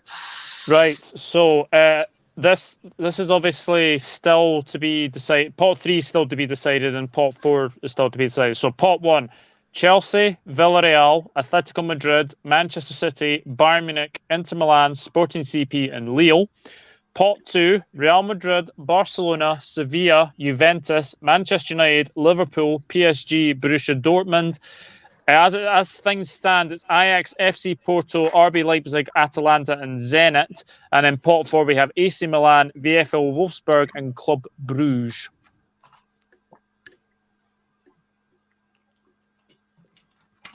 Oh, I pressed the wrong button.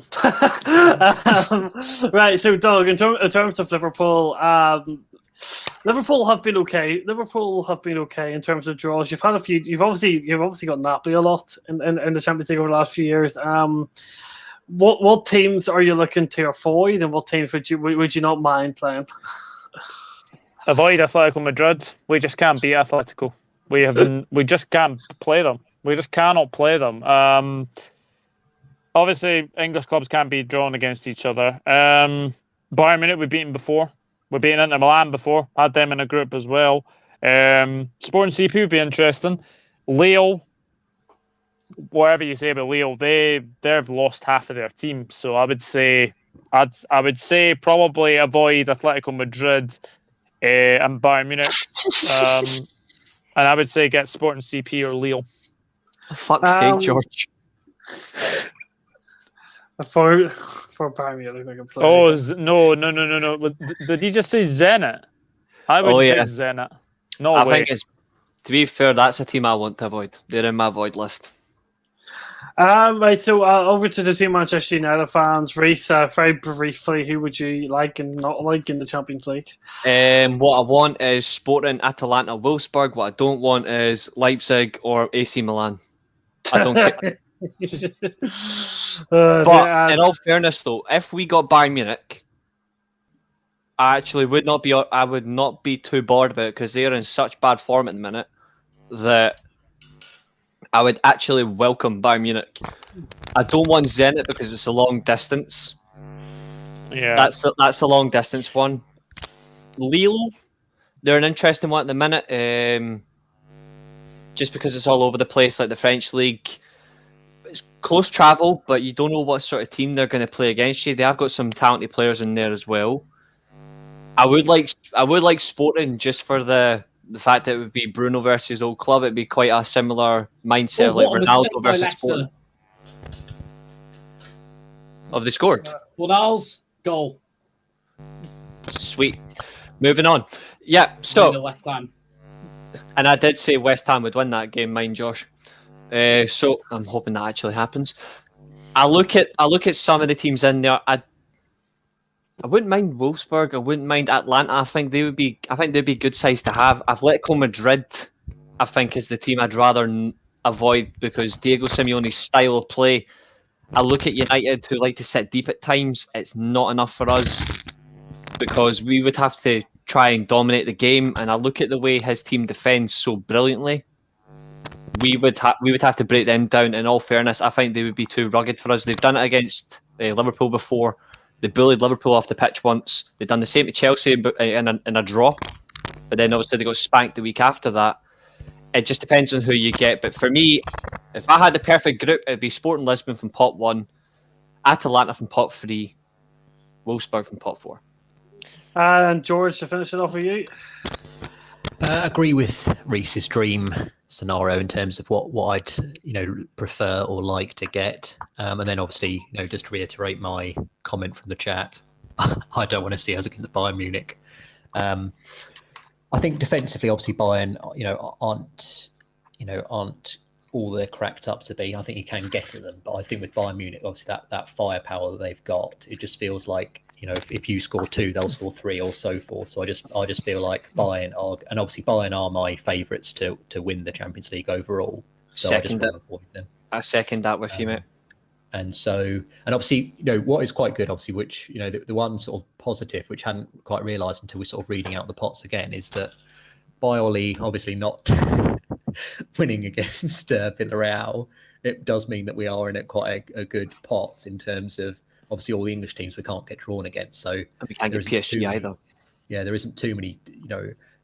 We should be in quite a positive draw. But the one thing I would say is it's about time that either Man City or, in fact, any other English club apart from Manchester United got the group of death this time, because last time that wasn't fun whatsoever. That was, absolute horror show, really.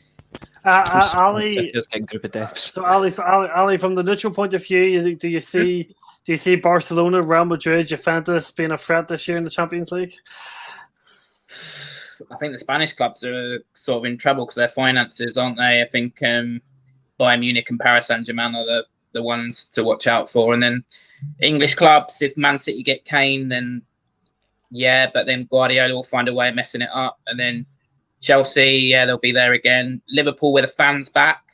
I think the atmosphere at Anfield's exaggerated, but not on a European night. That is an advantage for them. So they always have a chance with that. I actually think Man United could go quite deep because I think, as I was saying earlier, I think they're two pieces of the puzzle away in the defensive midfielder and striker. But I think over 38 games, that will get found out that in the knockouts, I'm not sure they'll win it, but I think they'll go further than last time. Obviously it came a very good point. Just hope City don't get flight out there again. They are 1-0 down to Monaco in the first leg. Oh, I think Monaco are going to go through. Also on the World of Football podcast, we like to have sound effects. So we've got Nathan going, oh. Yeah, West Ham should have gone 2-0 up there. Owen just heading it wide. I feel like I'm watching one of those watch-alongs. Actually, my mistake. That was watch-along of West Ham dominating. West Ham, Leicester, yeah. Nathan, I'm going to ask you a very simple question. PSG, are they going to win it? They'll get to the final again, but I could just see him bottling it because it's just Pochettino. He's allergic. He's just allergic to winning trophies. But Fornal scored it, I think. Fornal scored it from a Ben Rama cross. Mistake by Jamie Vardy, giving it straight to him, crosses it in. Ben Rama, the assist. Ben Rama, brilliant cross. FPL points, bitches. But yeah, I really think Bayern could do it once again. Man United will push a little bit. Man City, if they get Kane, then they gotta be contenders. Just don't bottle it this time. But I'm going to say it again: Barcelona going out group stage. Real Madrid, unless something drastic happens, unless Hazard somehow just turns into his Chelsea form and stops eating McDonald's, and Bale gets his form back from a few years ago, then they had a good game last night, mate. Yeah, he did score 1-0 as well. Great goal. Mm-hmm. I think they'll be fine. I think they'll be fine in the Champions League. I think Real Madrid, the Champions Leagues. I completely agree with Ali earlier on in terms of finances. Like in terms of like the Champions League, the big two are fucked. Like the big two are fucked.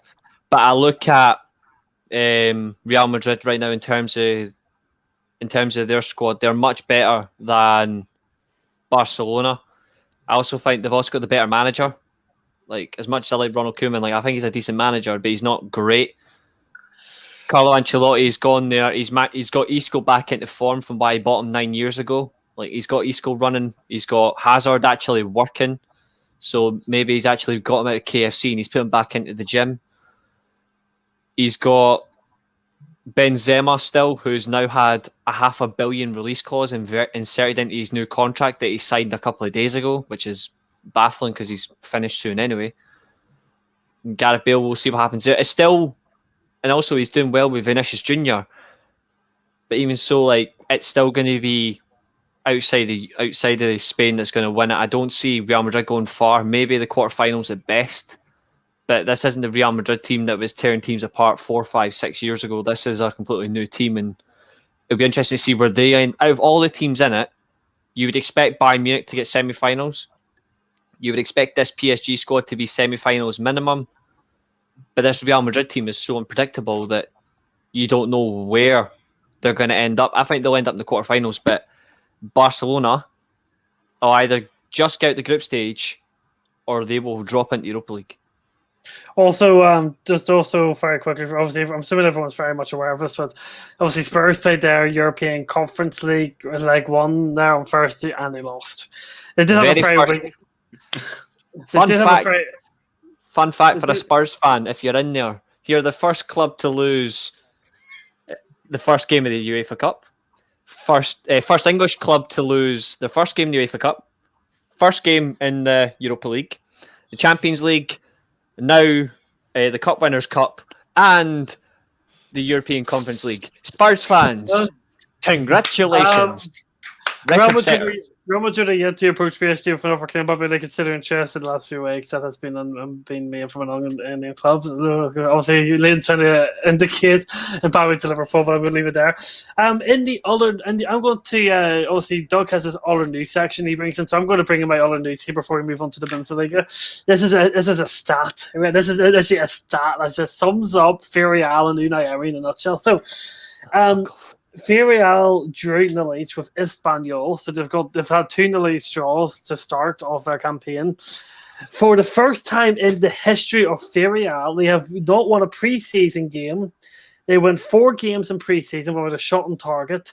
The first time in their history they went 9 games with less than 50% possession and without getting a single win in their league's history. So Unai Emery is being Unai Emery. So there you go. That's just for anyone who likes to know what Unai Emery's up to at Villarreal these days. Good evening, Chris. How you doing? Hi, Chris. I'm gonna say this now, right? There is no way Kylian Mbappe is going to end up at Liverpool. Well, let's not talk about that. We need to move on. We've got too many. It's just never going to happen. It's just never going to happen. We've got too many things to move on. So we'll briefly talk about Serie A. So Doug, let's start off with Juventus and Udinese. Juventus 2-0 up. Udinese come back to make it 2 each. Ronaldo off the bench with a celebration that was concerning Juventus fans, and then rolled off for offside. But Juventus, Allegri, but it's the same story as it was under Paolo and Sarri. They don't look convincing at all. No, they don't, and I think that's a bit of a wake up call. The fact that they were 2-0 up, absolutely cruising, and then Udinese managed to get 2 goals. It's a bit of a wake up call actually. So we shall see what happens for obviously next week. But I think people might fancy playing Juventus actually. Not impressed me recently anyway. Let's think about their team though, right? So let's think about you got Danilo, who was a rejected Man City at right back. He's awful. He's like literally one of the worst right backs in European football. You've got Bonucci, who's aging. Select fair enough. Their midfield 2 and Ramsey and I can't say Benchler. I can't say his name. I'm terrible for names. It's horrible. Bentancur, yeah, that's the one. They're awful. Corrado's not particularly the same player anymore. Berbendashi, meh, he's okay, he's not great. And Morata up front, he's the most inconsistent striker in European football. In fact, Ronaldo wanted to be on the bench, and there was very small talk and transfer talk with him. This Juventus team it's not good. It's literally, it's probably no better than probably like a top 4 team in the Premier League. Well, they ain't going anywhere with that kit they wore at Udinese. Oh my goodness me. Oh, it's just a terrible, terrible kit. It's like 3 shades of a different colour. It's absolutely awful, but it's not the worst kit. The worst kit, hands down, for me, is Manchester City's 3rd kit. Where in the idea did Puma get the idea of basically... And they've not even got Manchester City on the front. It's Man City. And there's like 19 different badges interchanging in the shirt. It's absolutely ridiculous. Looks like something you buy off Boohoo. Mm-hmm. Honestly, like River Island as well. To Prism in Cardiff every week is shocking. So moving on to you, Reece. Maurizio Sarri gets his first win as Lazio match, beating his former managed team, and I believe 3-1.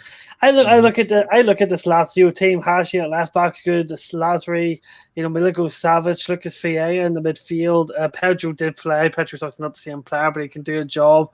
And Immobile getting a goal again. Felipe Anderson on the right, and had some decent players, the likes of Luis Alberto, Ramiro, Andy Anderson off the bench. This Lazio team is a good team. You could maybe see them pushing for the top 3 with the squad they have if Sarri could get things right, because they're probably one of the more under radar teams in Serie A this year. Yeah, they do have a decent side. There is a good squad there.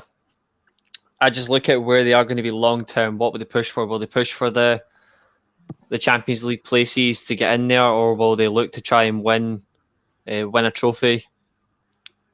To be honest, my bets are on looking to do more with the Coppa Italia, because they've been doing a lot more in the cup competitions as of late than the league position. They'll be fighting out with Roma for the final spot. I think I see Atlanta going to have an interesting season. They'll be competing for there as well. The one team I generally cannot be arsed with is Juventus. I just cannot be arsed with them. Finnish club.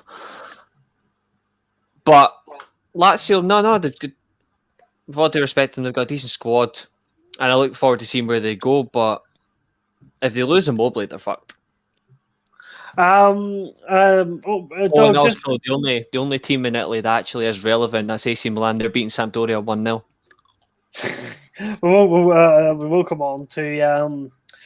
on to think. Doug, Roma have beaten Fiorentina. He were down to 10 men, 3-1. Tammy Abraham with 2 assists. What do we think here about Jose Mourinho then? Is he going? What do you think, Jose Mourinho? Is he going to succeed? Is this maybe where he's at now, where he needs to turn not a great team into a good team? What do you think? What do you think Mourinho is going to be like at Roma? I think he'll be box office as usual. I think he's always box office when it comes to press conferences and all that. I think Roma will do okay. I really do. So I think that will definitely be happening. There's a red card. Chris Welch. Yep, Perez has been sent off. Oh, Ant's going to be going crazy. And you fellas that's a red. Yeah, I've got a bit of a delay on mine, so it's just showing the VAR footage on it now. It didn't look that bad when I first saw it, but Anthony's going to be going crazy. he despises over to Nathan Kamara with the updates. Well, the referee's just looking at the VAR monitor a minute. It's even noticed. It's the best part. Yeah, Perez just studs up stamps on him. That's a big goof. That's a red. That's a big goof. Yep. Straight out comes the red as soon as he saw the studs up. Goodbye. My prediction: Roma to win the European Conference League. They'll beat Spurs in the final. Spurs, that's a Spurs team making into it. But the last point, Nathan, in terms of games, because obviously Seria A, Inter Milan winning 4-0 against Girona. Edin Dzeko's obviously their Lukaku replacement. He's still a decent striker. They win 4-0. They've still got some. Obviously, they've got Cancelagio, who joined from AC Milan, which Reece is very unhappy about. Defensively, they've kept most of their good, strong players. Midfield, very strong. Could you see them pushing for Serie A without Antonio Conte, without Romelu Lukaku? They're actually the two guys and the two main sources to their title push, or do you think they're just back to fighting for top 4 again? I don't think they'll push well enough to be able to win them the title at all. Especially losing the amount of goals that Lukaku scored, like 24 goals that last season, is going to be a huge loss for them. I don't think they'll even qualify out of their group in the Champions League. Do you know Rita Sanchez? He did a good job at Lazio. Who's Simeone Inzaghi? It's hard to say, purely because he done a decent job at Lazio, but you look at fuck's sake. With all due respect to Inzaghi, this is a completely different level. Like, this isn't the Lazio team of the 90s when they were consistent challengers for the league, when they were actually a very top side. This is like an Inter Milan team who have just won the league, have some decent players in there, but Conte's such a well-driven manager. He demands all that from you. He demands it 100%. You see it. I'm just not sure if what Inzaghi is going to do in his first season. I think they'll get second or third. I don't see them finishing above AC Milan in the league. I actually don't. Okay, so that means they've got to finish second then. Right, we'll move on from Serie A to then the Bundesliga roundup. Starting with Uali. Dortmund suffer a loss to Freiburg 2-1. Now the thing about Borussia Dortmund is that for age, they beat Frankfurt 5-2, then they lose to Freiburg 2-1. Like Dortmund, just no matter who the manager is, no matter what the squad is, they lack consistency. It's been the biggest issue for Borussia Dortmund over the last few years. Yeah. Do you have any maybe kind of rough? I know you probably don't follow the Bundesliga. Well, no, I think Doug and Reese are the only ones who really do. But what do you think? For a team that has quite a good squad, has quite a good manager, why do you think there's just inconsistency? Is it a mentality problem, or the squad just not purely good enough? What do you think it is? That's something like they're just always sort of on the periphery, aren't they? And behind Bayern Munich, and I think Sancho is going to be a loss for them this season. I know they've bought a replacement from PSV, isn't it? But that's going to take time to embed. Yeah, Malin. That's going to take time, and it sounds obvious, but Sancho will be a massive loss. I was thinking about Dortmund during the Champions League talk, though, because I do think Haaland is going to be determined to do something this season, because I do think it's definitely his last season at Dortmund. I think he'll want to go out with a bang, but I don't think he's got the support cast really to do it. And I think they're playing. We're in an era where Bayern Munich, as we alluded to in the Champions League chat, are just so strong. They'll just probably finish second, won't they? So what I think is interesting about Dortmund, I think is you're right. There's a few managers who haven't quite done it. I think it'd be a good job for perhaps a British manager who won't quite get into the top four. I mean, I'm thinking Brendan Rodgers, Steven Gerrard, maybe. I think it'd be a good job for a British manager. I'm interested to see what they do, though. I think they've got a very good attack-minded manager, Marco Rose. It's an interesting one. I still think they're going to finish third. I don't see them finish ahead of Leipzig.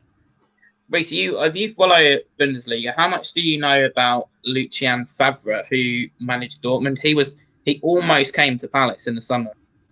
It was so close. He pulled out at the last minute. I think you were better stay away from him. He can't organise the defence. Really? Everywhere he's went defensively, his teams are a shambles. If I could sum up Lucien Favre quite easily, it's he likes to play attractive.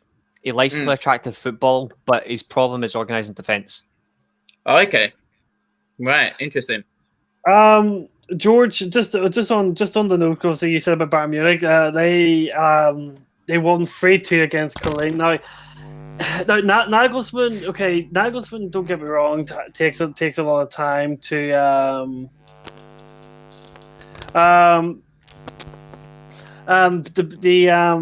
the Bayern Munich team looks like they're struggling a wee bit to kind of adapt to what Nagelsmann's trying to do. They are. We don't know what he's doing trying to do. We don't know what he's doing differently exactly compared to Hansi Flick. But Sané was subbed off after 45 minutes and was booed off by the Bayern Munich fans at half time. It's just except for Lewandowski, who is Lewandowski, this Bayern Munich team is not clicking at the moment for the attacking talent they have. Is Nagelsmann struggling to find a balance, you think?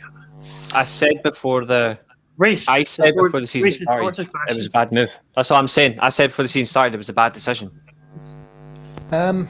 It's early days yet. I think we have to sort of wait, and obviously I've sort of predicted Bayern to win the Champions League, and I think obviously they're probably going to win the league again. It seems like that's almost every year now.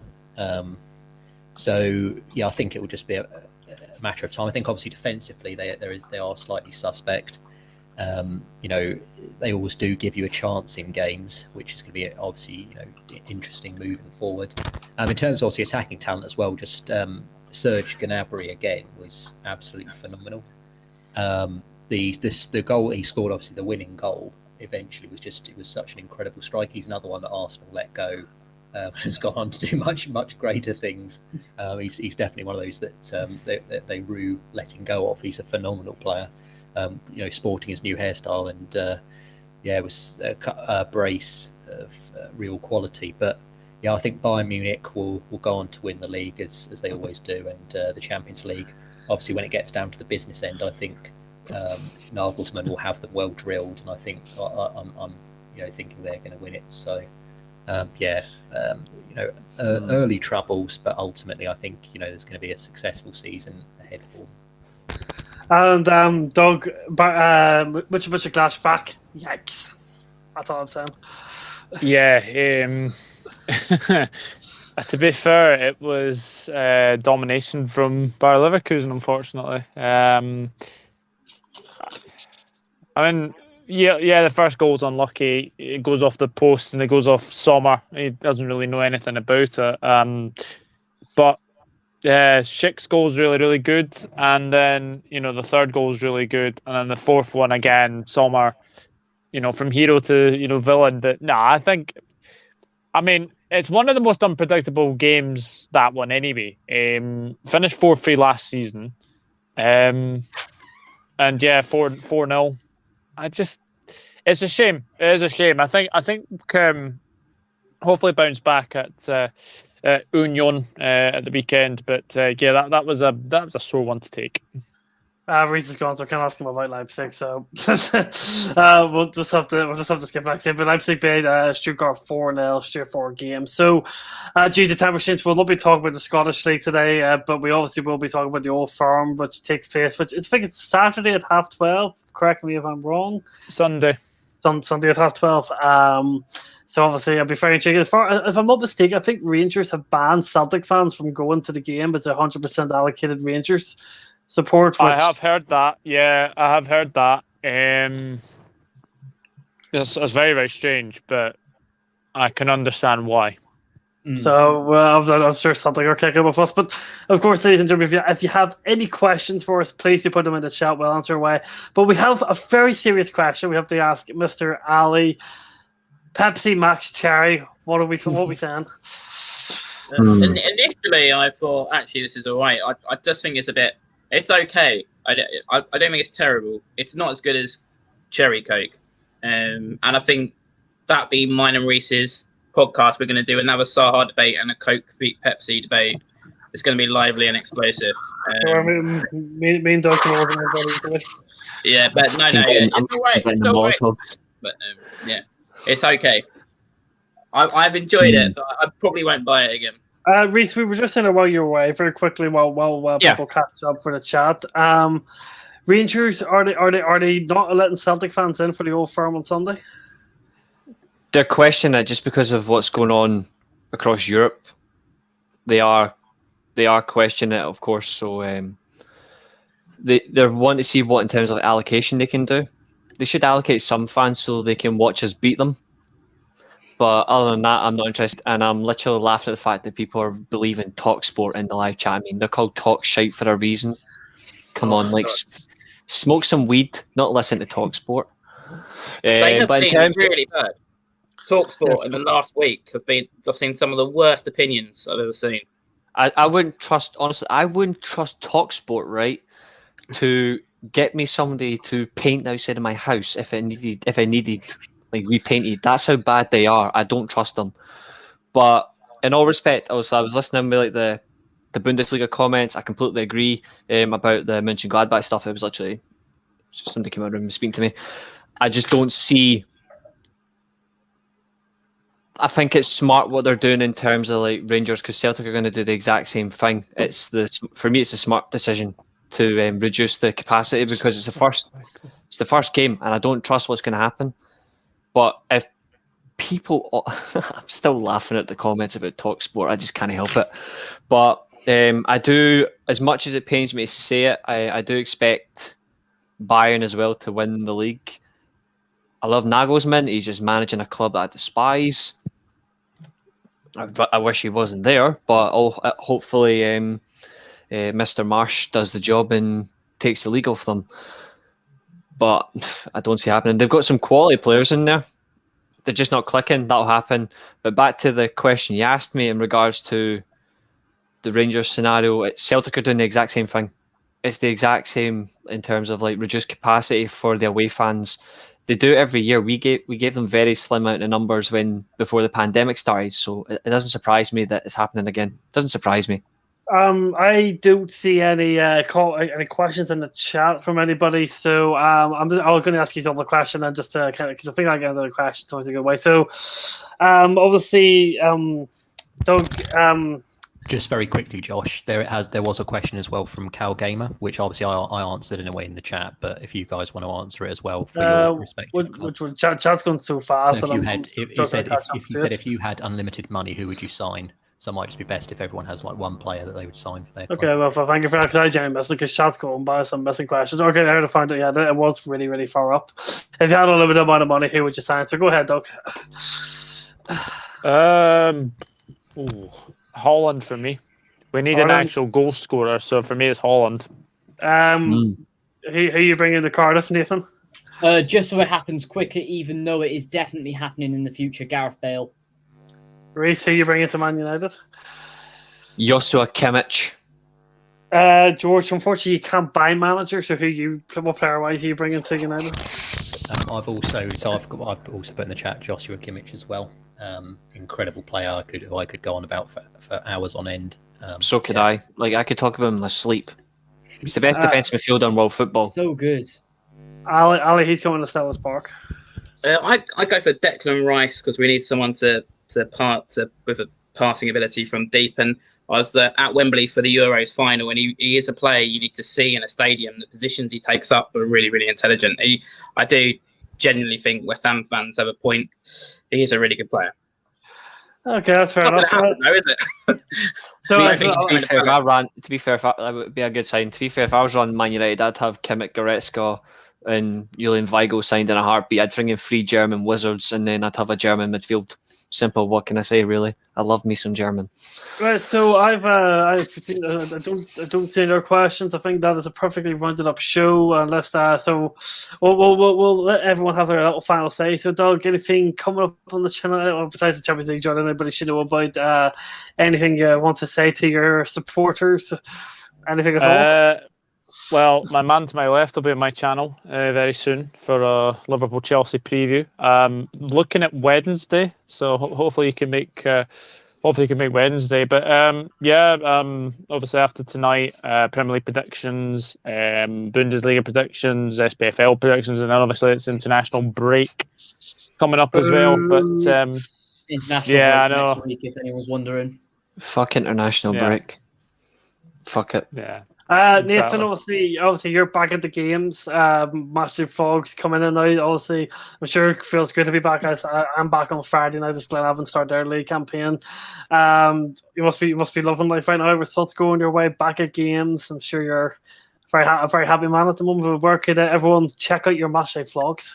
Yeah, we've one thing that's come really good to us is we got 3 home games in a row. So tomorrow night we're playing Ali's favourite, the football hipster loving, Graham Potter worshipping Brighton and Hove Albion. Can't wait to give Graham Potter a good reception that he deserves at the Cardiff City Stadium. Yeah, please beat them. They've started the season really well, though, haven't they? To be fair, they have, and they're absolutely superb against Watford as well. Even though Watford looks worse than a kitchen sink at the back, but Brighton have a terrible record playing it in Cardiff themselves. So beat them, get something out of that. We will for you, mate. And then on Saturday at 12:30, it's our first derby of the season. We're playing Bristol City. It's going to be interesting to see how that one goes. Hopefully, that will cap off in a perfect start to the season for us. 0 losses, touch wood. There's your result right there, mate. 1-1. I don't know whether I take that, to be honest. And then next week, Wales games are back. Wales versus Estonia. One exciting game. Reece, obviously you're on the weekly armchair. Obviously you've got an announcement for the Blue podcast that you will be taking part of as well. Reece has decided to. Sorry, mate. I was replying to something in the chat. Can you say that back again? Sorry, I was just about to reply to something in the chat. So can you say that again? Sorry. You've got something. You've got you've made my head go now. Yeah, try again. You obviously got the weekly armchair. Yeah. And then also you've got something come up on the Blue podcast you would like to maybe tell everyone? Yeah, it's All United show. I'm aware of that. That's going to be intriguing. So we'll be recording that on Thursday after I've seen the Champions League group stage disappointment, probably. And he's frozen. Right, we'll come back to Reece if he comes back. George, obviously you don't do social media or anything like that publicly. Is there anything you want to shout out at all? I see a Twitter account that is #AlleyOut. Are you running any Twitter account by any chance? I'm not. No, it's I don't. As you said, I don't sort of indulge too much in the social media. As always, obviously Josh and myself have the Golden Show on the Blue podcast, which I'm very much enjoying doing. Just to say, I'll tell you the. My Wi-Fi is shit. We'll come back to Reece. I don't know if we're recording on Thursday. I'll need to double check. But the next show is 100% a tier list, and Ben's a kit tier list, and Ben's joining us for it. Perfect. Tier list show now. Okay. Yeah, if you guys want Interesting. then do get involved. And thank you very much as always to Doug for allowing me on his channel. As always, and it's nice to be a regular on here and really enjoying these shows. And thank you so much to all the people who are watching and to keep on giving us amazing comments, as well as all of you guys who are watching this on replay. Your support is much appreciated. Bravo. Right, Reece, try again. Yes, so you mentioned the armchair. Thanks for that. But I will be doing a show with Connor. It's a All United podcast on the Blue podcast, so appreciate that. I think try and get George to join us as well, so it'll be a bit of a unpredictable show. And I'm just going to say this to the live chat because it's so important. If we're boring you, go and jump into your basement, go open your drawer, open up some socks, and see if that entertains you. Ali, thank you very much for once again coming on. We do love you being a part of this. Hopefully for you, unless it's against Chelsea, that you're at least you start getting a couple of repulsive results, get a big smile back on a face which has been dull for a while. But again, thank you very much to you, and of course he joins us every single time too for coming on. Yeah, no, thanks very much. Anyone who wants to have a look, Pride of South London Fan TV, previews, reviews of Palace matches, lots of Wilfred Zaha content. If you enjoy my Wilfred Zaha chat tonight. Feature video, Wilfred Zaha, the truth behind the stats. I recommend you watch it, Reece. That'll be my final word to this podcast. Thank you. That's she just get a ding ding. But ladies and gentlemen, if you have enjoyed tonight's podcast, make sure to hit the subscribe button, like the video, share the video. I am now literally dismantling my whole room because we're getting new carpet put down, so literally all my technical equipment has to go. So I'm in for a busy night before I sleep, before getting up for work in the morning. So and a few from the stands as a big up, Doug. That's a nice way to end it. So thank you, mate. Cheers. If everyone has enjoyed it, thank you very much for watching. Again, please do everything you can to support Doug's channel, support the amazing man himself, and to anyone who says that the show is boring. Of course, first of all, and from a constructive criticism, if there's any way we can improve this podcast, we are more than open to hearing any and all thoughts on how we can improve this podcast. Anyone who's interested in coming on the show, message Doug on Twitter or on Discord. I'm sure Doug will be willing to have anyone on who's willing to. I said we will obviously try our 100% best to keep you guys entertained, because that's our job, and I said we'll only get better and better as we go on. It's just funny, we get called boring, but we've been running this podcast since August last year, and that's the first time we've been called boring. And just to say to I'm not going to put your comment on screen, but Danny, we do not tell anyone to not voice their opinions. Everyone's entitled to their opinion. Anywhere on social media, we absolutely promote opinions, as we've seen with Ali, talking about Zaha, George of all the out, me calling Alonso a terrible player. Everyone's entitled to their opinion, and we will have it no other way. So thank you everyone for joining. I hope you did enjoy it, and we will see you again. I'll see you guys on Doug's channel Wednesday. Doug will probably see you tomorrow, and that's the end of it. I'm going to dismantle my whole room, so everyone please send your prayers to me in the chat as the intro plays. Goodbye.